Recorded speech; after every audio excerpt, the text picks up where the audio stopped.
Bashkia e Valdejës është përgatitur për këtë sezon turistik për të pritur një numër të madh turistësh, krahas hapësirave natyrore turistike, si liçenet e hidrocentraleve të Valdejës dhe Komanit. Kjo zonë ofron dhe disa objekte të trashëgimisë historiko-kulturore me interes për turistët vendas dhe të huaj, thot kryetari i bashkisë, Kristian Shkreli.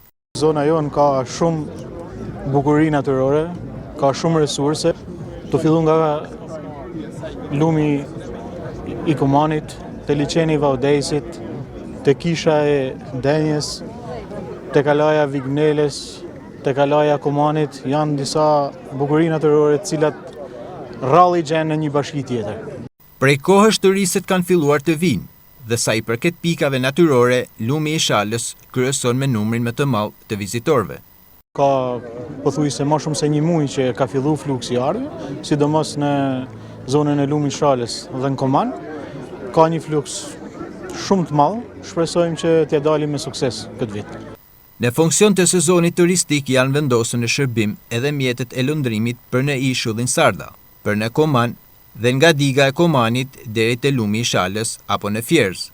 Këto janë të licencuara sipas rregullave për lëvizjen e mjeteve lëndruese. Është një drejtori e cila e posaçme e bregdeteve që merret me menaxhimin e mjeteve ujore, por shpresojmë që çdo gjë të shkojë mirë. Besoj që çdo gjë është bërë sipas ligjit, sepse të gjitha varkat kanë marrë licencë dhe janë të gjitha të licencuara. Gjithashtu, edhe ne si bashki ofrojmë pastrimin e liçenit sepse kena përfituar me Fondin Shqiptar Zhvillimit një anije pastruese, që besoj që nuk do të jenë më problem me turinat dhe mbetjet e kallçukut në liçen. Bizneset në këtë sektor preferojnë lëvizjen në grupe, pasi ka kosto më të ulët.